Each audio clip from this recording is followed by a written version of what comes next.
Father, the Vatican has issued a new statement about the servant of God, Luisa Piccarreta. Can you tell us about it and why it is so significant? December of last year, December 3rd, the Dicastery for the Doctrine of Faith issued a letter to a French bishop who is the president of the Doctrinal Commission of the Conference of Bishops in France, who inquired on the status of Luisa Piccarreta's doctrines. And the Dicastery for the Doctrine of Faith replied that her doctrines are unassailable.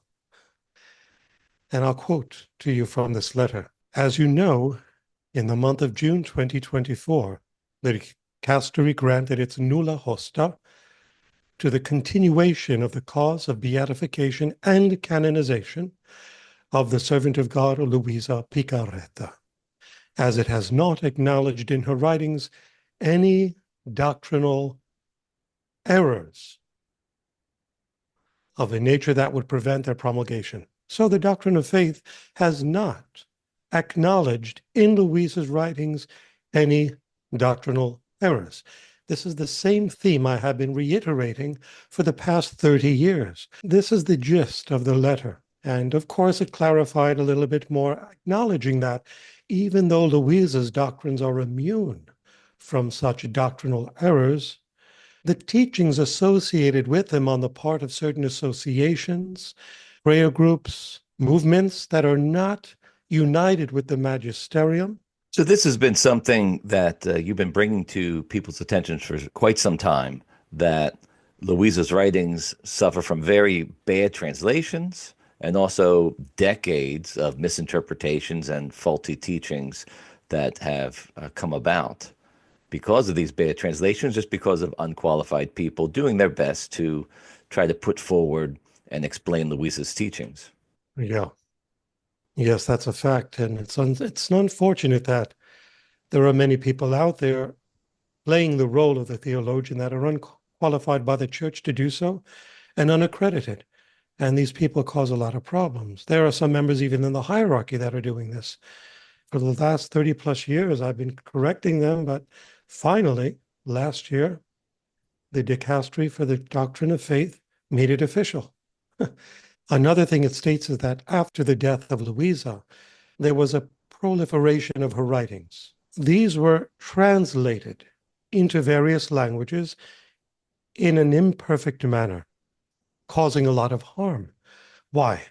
Because lay people took it upon themselves to translate what was in circulation in Italian, which was not an official church edition of Luisa's writings. And these translations in English, Spanish, in German, in French, other languages, contain doctrinal errors that have nothing to do with Luisa's original writings. I was given the original writings by two members of the equipe of the Archdiocese entrusted with Luisa's cause. So I compare these original writings with the translations in circulation today, and there's a difference. The December 3rd letter states that after the death of Luisa, there was an uncontrolled proliferation of her writings, often translated and manipulated with heterodox interpretations, and movements, associations, and divinal groups, at times characterized by devotions inconsistent to the servant of God, have spread throughout the world. So, Father, there has been certain Catholic voices who have condemned Luisa, not misinterpretations of her writing. And these voices, such as Father Terry Staples, his brother Tim Staples, the removed priest, Father Maudsley, who's a YouTube social media influencer now, and even a bishop in Colorado, they boldly condemned Luisa. Does this new Vatican statement, does this clarify where the church stands on this now and distinguishes between opinions and official church teaching? 100%. This statement from the Dicastery for the Doctrine of Faith 100% dispels all those opinions that claim that Luisa's writings contain doctrinal errors, that her devotion is dangerous, that her spirituality should be avoided. It dispels all these false opinions. Now, at the time when these opinions were circulating, Some of them were in defense of the Catholic faith to keep it from these false teachings that I just spoke about on the part of unauthorized teachers, mostly laity, that were promoting her writings and misinterpreting them. And even though I personally spoke with several of these lay people in the 90s and early 2000s, they wouldn't listen to me. They were convinced that the Holy Spirit was communicating to them directly in how to interpret Luisa's writings. So the reaction of some of these people you mentioned was justifiable. But what I would add is this. If they said, and I'm not sure if they did, that the errors are in Luisa's writings themselves, this is wrong. If, on the other hand, they said the errors are associated with those who promote her writings that are unauthorized by the church, then they're correct. So we must make this distinction that is now made in this document of December 3rd, 2024, that her writings contain no doctrinal errors, full stop.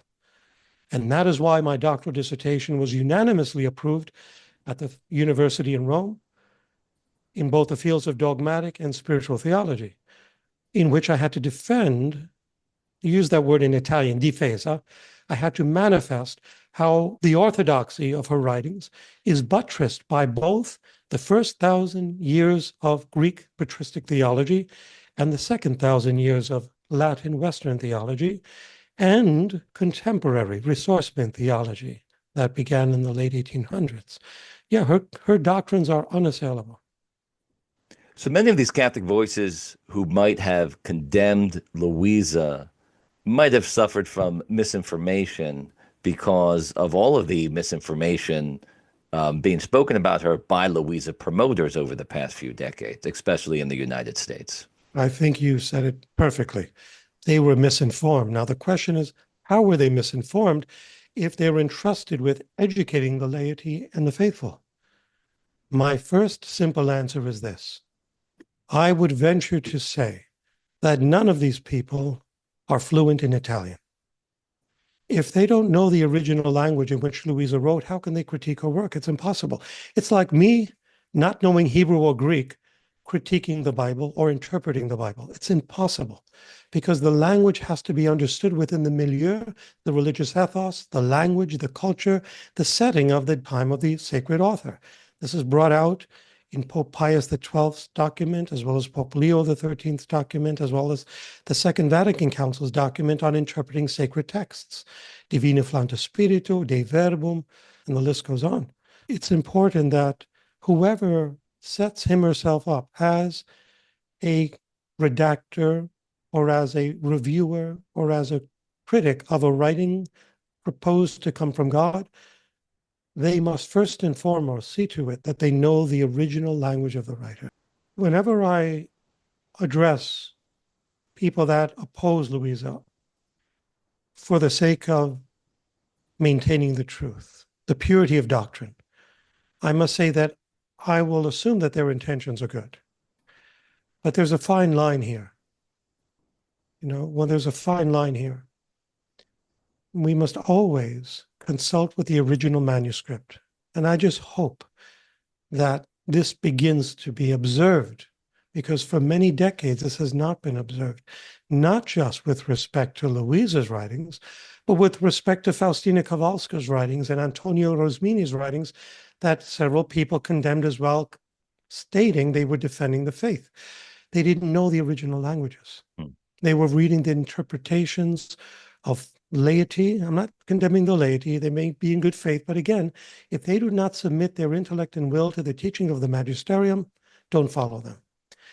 And on the part of some hierarchs who did not have the original Polish of Faustina, which was not published yet, but they were reading transliterations of it in Polish, and the writings of Antonio Rosmini, so one must have humility here, obedience to church teaching, and knowledge of the original language. It requires these three elements. So, Father, about 10 or 11 months ago, there was a great buzz that Luisa's cause was paused. A leaked letter that came to a French bishop and it never really was paused. Is my understanding correct? They anticipated the church's official position, which you should not do. And one of the statements, as you mentioned, came out from a magazine in French. And then, of course, there was His Excellency Bishop Galka in July 2024, who created a bit of a disturbance among a lot of the Catholics. And he made a statement that contradicted what would later be a statement of the Dicastery for the Doctrine of Faith in December 3rd of 2024. Namely, Bishop Galka stated that her doctrines contain serious errors. And of course, we know this is false. But what made him make this statement? He was misinformed. Why? How? Only God knows and he knows. But I went to Rome and I met with the prelates of the dicasteries because I did my doctoral dissertation, as you well know. And they have copies of it at both the dicasteries for the Doctrine of Faith and the Causes of Saints. They've had it since 2012. And I raised this question to them saying, how should I respond to this bishop? And they told me you should write him. So I wrote Bishop Galka a letter last year. Mm-hmm. It was August 12th, 2024. And I asked him in the closing paragraphs of the statement to consider to rescind this inaccurate statement of his on July 3rd, 2024. After he received my letter, a month later, he did issue a follow-up letter in September 4th, 2024, and I'm grateful that he did this, basically in which he says that the postulator of Luisa's cause released a communication in August 10th.